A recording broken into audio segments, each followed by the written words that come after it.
वक्त देश में जहां तेल गैस को लेकर लाइनें लग रही हैं, वहीं आज की सबसे बड़ी खबर होर्मुज़ स्ट्रेट से जुड़ी हुई है, जहां भारत के 5 एलपीजी टैंकर इस वक्त फंसे हुए हैं और इसके साथ ही देश की ऊर्जा सुरक्षा को लेकर गंभीर सवाल खड़े हो गए हैं। नमस्कार, मैं निशिता और आप देख रहे हैं इंडिया जंक्शन। सोचिए, अगर आपके घर का गैस सिलेंडर अचानक 2000 या 3000 रुपए का हो जाए या सप्लाई ही बाधित हो जाए तो हालात कितने गंभीर हो सकते हैं। या कोई कल्पना नहीं बल्कि एक संभावित सच्चाई है, क्योंकि दुनिया के सबसे अहम समुद्री रास्तों में से एक होर्मुज़ इस समय युद्ध के साए में है, जहां से दुनिया का करीब 20% तेल और गैस गुजरता है और भारत की बड़ी ऊर्जा जरूरतें भी इसी पर निर्भर है। ईरान, इजराइल और अमेरिका के बीच बढ़ते तनाव ने इस पूरे इलाके को बेहद संवेदनशील बना दिया है। समुद्र में माइंस का खतरा है, ड्रोन और मिसाइल हमलों का डर है और जहाजों की आवाजाही लगभग ठप हो चुकी है। ऐसे हालात में भारत की ये 5 जहाज, जिनमें लाखों टन एलपीजी भरी हुई है, वहीं अटके हुए हैं, जिसका सीधा असर गैस सप्लाई, पेट्रोल डीजल की कीमतों और आम आदमी की जेब पर पड़ सकता है। अगर स्थिति और बिगड़ती है तो देश में एक नई तरह की एनर्जी इमरजेंसी जैसे हालात बन सकते हैं।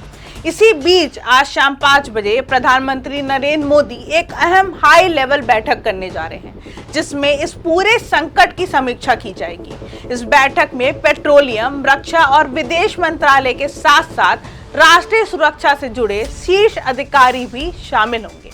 माना जा रहा है कि इसमें कई बड़े फैसले हो सकते हैं, जैसे वैकल्पिक देशों से तेल और गैस की सप्लाई बढ़ाना, भारत के रणनीतिक तेल का भंडार का इस्तेमाल, होर्मुज़ क्षेत्र में भारतीय जहाजों की सुरक्षा के लिए नौसेना की तैनाती और कूटनीतिक स्तर पर ईरान समेत अन्य देशों से बातचीत तेज करना।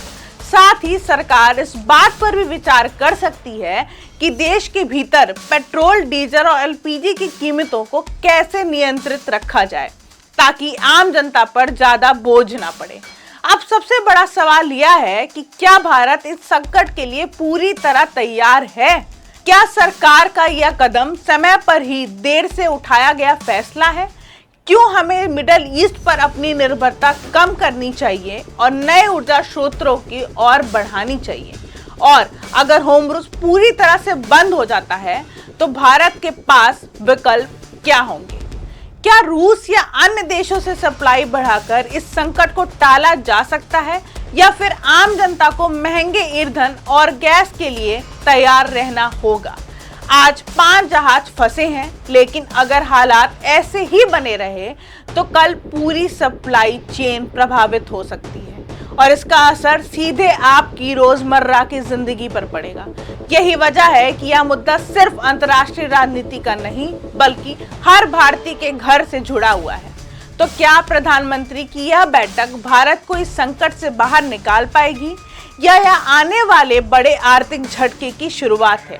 इसी पर होगी आज की बड़ी बहस। तब तक बने रहिए हमारे साथ। मैं निशिता और आप देख रहे हैं इंडिया जंक्शन, खबरों का जंक्शन।